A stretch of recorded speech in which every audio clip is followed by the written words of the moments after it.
Beauty, glamour, and fat paychecks are amongst the first few things that cloud our mind when we think of fashion industry. Where on one end, these are a major part of fashion industry, there are dark secrets and many challenges making it backbreaking for many people. To reveal this and more, we have a very special person. Let's welcome an amazing women entrepreneur determined to reach the top and make a mark for her dreams. She's the founder of Startup Fashion Week and co-founder of Fash PR. She is Jody Goodfellow. Jody, welcome to Bay Street Diary. Thank you for having me. It's a pleasure. To start with, let's hear about you and the story behind seeding and growing Startup Fashion Week and Fash PR. Yeah, so it's a long story. I hope you have lots of time because just like most entrepreneurs, my businesses certainly didn't happen, from, the first plan that I had. It was kind of a gradual, constantly evolving sort of experience. So what actually happened was many years ago, I actually launched a startup called Fashion Forward. It was an online marketplace to buy and sell gently worn clothing or clothing that maybe hasn't been worn that's still in someone's closet.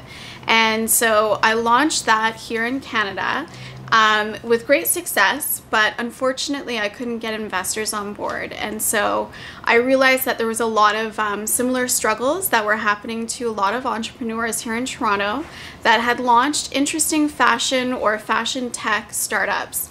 And so I wanted to help them get to the next level. And I figured that some of those startups were lacking in exposure, in PR, marketing experience, networks within the industry, etc. So I looked at how can I help these startups get to the next level? And I decided that what they needed was a platform where they could actually participate in a fashion week that was really just exclusive to startups. Yeah. So that's what I did. I launched Startup Fashion Week back in 2014. So it's been about 7 years. I launched it here in Toronto. And it was such a big success, and it was quite amazing to see something start from nothing once again, and to take an idea and have a whole community supporting me. That was pretty amazing. So Startup Fashion Week has grown. We're now the world's only multi-city fashion week in Toronto, Montreal, and Vancouver. That's amazing. Which is incredible and very exciting because we're really trying to put the focus on Canadian fashion. There's a lot of talent here, a lot of undiscovered talent that we want to really put in the spotlight. Yeah. So with a lot of success with Startup Fashion Week, because I run it almost like an incubator where I help all these entrepreneurs and designers really tighten their business skills a little bit and polish them up because a lot of them really are just mostly into the creative side of their business and really not as skilled in the business aspect. And so because of doing all of that, I found that I was getting a lot of our alumni coming back to me asking for additional support, whether it was with making connections in the industry or helping them with their PR and marketing, or just helping them polish up all of their digital assets so that they were media ready. I was getting a lot of them coming back to me, and so that's how I decided to actually launch Fash PR. Okay. So it's a second business that I created, and I created it with a business partner. Her name is Eamon, and she was one of the girls on my team with Startup Fashion Week since the beginning, and she also has a lot of skills that I don't have, so blended together we offer a lot of great skills to put together into Fash PR, offering different services to fashion, beauty, and lifestyle businesses. So you can see it wasn't really just like an original plan. It just kind of happened. So it's very interesting how you became mentor for all these upcoming designers. Absolutely. It's been fun. It's been exciting. I've learned a lot actually myself through all of these experiences, and through all of the people that I have met as well. Putting together a fashion week wasn't something that I planned really, and I certainly didn't have experience. I never volunteered for a fashion week before, so for someone to just have the idea and run with it is it's pretty scary. Yeah. But I certainly met a lot of great people and learned a lot from them. I learned a lot from our photographers that would come and participate with Startup Fashion Week. I learned a lot about, sourcing locations and venues through photographers. Yeah. So I've learned a lot of interesting things and gained a lot of valuable skills just from the people that I've met with from the industry. Oh, that's great to know your story. Thank you. So, a women entrepreneur with big dreams, a great business idea, but unfortunately prevailing in the ecosystem of gender inequality. Tell us about your worst professional challenges and what was your take on that? Wow, so there's been a lot of challenges working in this industry. Part of the biggest challenge, I think, for me when I was launching Startup Fashion Week was being taken seriously from all of the bigger industry players, from the bigger media, things like that. Because I wasn't really from the fashion industry, I was kind of unknown to most people. So, there was a lot of challenge with getting people to accept that I was going to do this with integrity.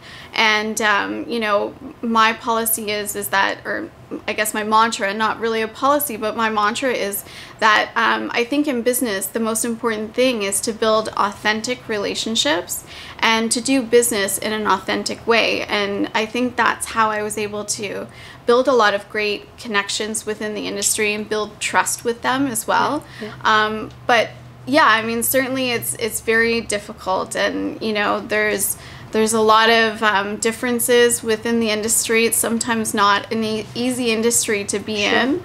A lot of personalities, a lot of jealousy sometimes, a lot of competition. So that can sometimes be a little overwhelming, but I think if you build a good team and you have a lot of support by the right people, you can kind of navigate through all of these things and get great results afterwards. Yeah, that's amazing. I mean, in fact, I interview so many entrepreneurs, and everybody, they talk about their teams, how important Absolutely. it is. It really is. And I think when, you put yourself out there, you kind of, I guess, attract certain personalities and certain people to be within your networks. And, I think it's amazing the results that can come of that, because I know for myself, on my team with Startup Fashion Week, there's myself, there's Eamon, who's been part since day one, and then I also have an assistant producer based in Montreal. Okay. She's now moving to Vancouver, but her name is Nicole, and the three of us together have different experiences, different networks, different skills, different backgrounds, and I think as a team, we are so solid. It's amazing what a team of three can do, because I know most fashion weeks are, big productions. They require big teams, a lot of teams with people who have major clout as well in the industry. That's also very common. And we're three people who maybe a lot of people don't know, and we're able to pull it all off. But I think it's because we work so well together, and we also have the same values. And I think that's really important. That's great. And Jody, I have been from the fashion industry for past 15 years, I would say. Working from Southeast Asia, I have sourced merchandise for numerous labels and brands in North America. I think I understand this industry well. The industry has been hit bad, real bad, by the COVID-19 situation. What is that Startup Fashion Week and Fash PR are doing to protect their clients from current crisis? It is really affecting I think all industries have been affected, really. And for us, at Startup Fashion Week, we've been affected too, because we can't really host our events. I had to cancel our events in Montreal, cancel our event in Vancouver. Oh, that's heartbreaking. It's really heartbreaking, because a lot of small businesses really rely on us to be able to help them and help their businesses grow. So it's been very difficult for the event industry, and of course with the PR industry, with Fash PR, that's also been very difficult. We've had a lot of small businesses reach out to us in panic mode, trying to figure out, okay, how do I jump this hurdle? Because we didn't expect this to happen, and we're not quite sure how to navigate around it.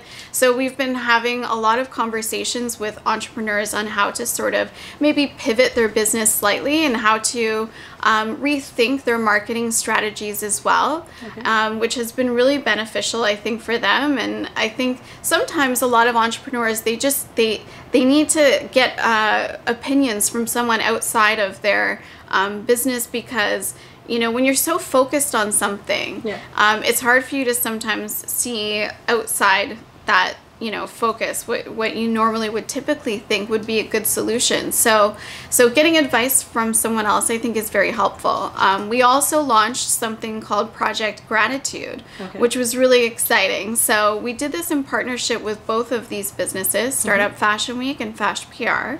So I did a call to action to designers across Canada, asking them if you've been making non-medical face masks. I asked them to send a sample in to me, a couple samples, so that I could actually donate a box to Premier Doug Ford and also Mayor John Tory as well, so that they can see the whole collective together, where they can see, how differently fashion businesses are pivoting quickly to address the need for essential goods to keep our communities safe.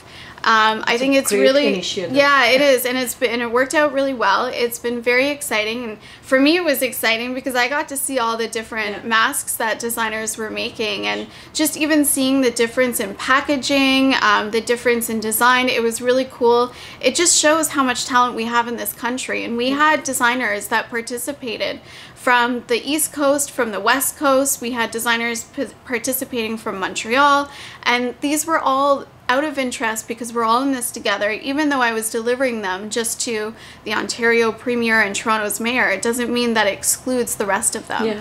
They wanted to be part of this because they wanted to say thank you for keeping us safe, because we're very lucky to be Canadian, I think, and they've done a great job.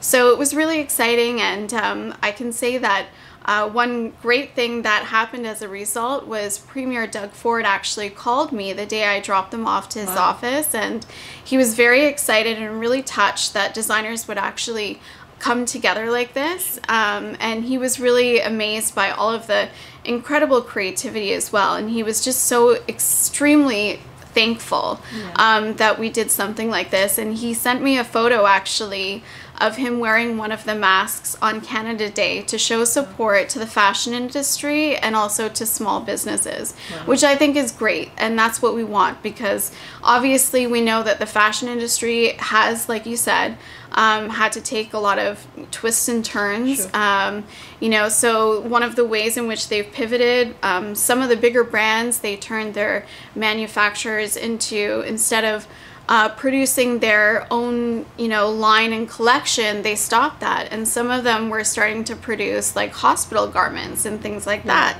And then, of course, the smaller brands were able to react by creating face masks and adding that as part of their collection. So it's been interesting. I think that also one good thing for our industry is that we were already kind of set up to do a lot of online business, and some businesses, some industries weren't. So that's one benefit, I think, for the fashion industry, is most brands and most designers were already set up for online business. And I think that's where we're going to see a lot of attention is now going to be focused on online businesses, and online consumerism is going to really skyrocket. It was before already, but I think it's going to definitely continue to really increase for sure. So I think one of the uncertainties is really, how are the fashion brands going to be able to navigate through this who have brick and mortar stores, because the cost of rent certainly has been an issue, and not too many people are going to visit their stores. Exactly, and even during the reopening, their traffic isn't as high as it was. So I'm just curious to see if those businesses are going to be able to survive that way. So I think it's important to, have a strategy and think ahead. because this is, this isn't over. Yeah. And we can certainly expect more changes to come. But I do think that businesses need to start to strategize and come up with, plan A, B, C, and D. And that's what we do with some of our clients through Fash PR. So. Okay, Jody, other than COVID-19, which I'm keeping my fingers crossed is going to end soon. Yeah. Enlighten us on some of the struggles the Canadian entrepreneurs and upcoming designers face. So I hear so many frustrations all the time when I'm working with designers, Canadian designers in particular. And a lot of them have frustrations over the inability to find manufacturers that are able to produce, smaller runs, because they have smaller, clientele. They don't have mass businesses. They're not mass producing. So I think that's one of the biggest struggles I continuously hear about. And because of that, a lot of them have to outsource and have all of their products produced, overseas. Whereas in Canada, a lot of the production and manufacturer companies, they're really just not capable of doing smaller runs. And so that's one of the frustrations that I've heard from designers in particular, is not being able to produce in Canada, or not being able to find, having difficulty finding production, and manufacturing, anywhere in the world that's able to do quality for their production. So that's one of the biggest struggles that I've heard. I also hear too, a lot of designers, they're always frustrated with who to trust in the industry too. Because, and especially for overseas production. Absolutely. And so when that's, the quantities are small, their prices are sky touching. Exactly. And I know that a lot of designers and small businesses here in Canada, they have very small budgets, and some of them can't, even afford or don't want to take the risk of investing in going to visit some of these places either. So it's sometimes not an option. So having the ability to build trusting relationships, whether it's locally or even overseas, that can be a very difficult and long process. Sometimes it can be a costly process because you have to go through, a certain amount of cycles in order to figure out who you can or can't trust, right? So I know that is a big concern as well within the industry. But there's so many challenges that I hear of, and I think that, we're lucky here in Toronto because we do have a great ecosystem. We also have a great tech ecosystem, and I'd like to see that those two communities would blend together a little more, because I think they can learn from one another. There's a lot of great things that we do have here in Toronto, or even in Canada, that sometimes get overlooked. But I do think that some of the challenges that designers have is mostly about production and trust and that sort of thing. Right. And if Jody was to make one change in the fashion PR industry, what would that be and why? That's a very tough question, because there's so many things that, from my observations personally, that I would love to change. But I think that I would like consumers to have more awareness of Canadian brands. And for that reason, because I would like to see more Canadians supporting Canadian businesses. So I think in order to establish that, there needs to be more support through media. There needs to be more support through the government, whether it's financial or through other creative ways of being able to support small businesses in the fashion industry. But I do think that that's something that needs to be addressed very soon, because we really want to start supporting Canadian businesses, and the only way that we can do that is by creating more awareness. Right, makes sense. Yes. Now let's hear the golden words. What advice do you have for youngsters seeking their career in fashion and PR industry? So the best advice I can give is to work with someone who's experienced in the industry first. So whether it's through volunteering, or if you can find an internship, working with someone who has experience, you're going to really understand how things work. And, you know, you're going to also learn a lot of things through experience or through experiential learning that you won't necessarily learn when you do, or if you do decide to go to college or other types of schools to be able to get the, you know, foundational skills in that particular area. You're a true example. You learn through your experience. Absolutely, I do. I'm definitely an experiential learner. That's definitely how I learn best. But for sure, I think that is the best way in which people can navigate through this whole industry, whether you want a career in PR or even in fashion, working with a PR agency or working with even a magazine or a publication that you aspire to work for in the future, I think would definitely help you in the long run because it helps you build your networks. It helps you understand all the ins and outs and how everything really works. And I just think that overall you just get a better experience and a better understanding of if this is something that really you want to pursue on a long-term basis. Sure. Well, thank you, Jody, for sharing your life lessons with our viewers. Thank you so much, and hopefully your viewers will definitely check out Startup Fashion Week. When it is going to be happening again, we don't know yet, but they can certainly check for updates on startupfashionweek.com, or if there's anyone out there who's looking for any PR services, they can visit our website at fashpr.com as well. Definitely. Thank you so much. Thank you. So friends, that was a good chat with Jody Goodfellow from Startup Fashion Week and Fash PR. We'll see you very soon with yet another successful entrepreneur from Canada. Till then, keep following Bay Street Diary, subscribe to our YouTube channel, listen to our podcast, and very importantly, keep spreading love. Stay safe, follow social distancing.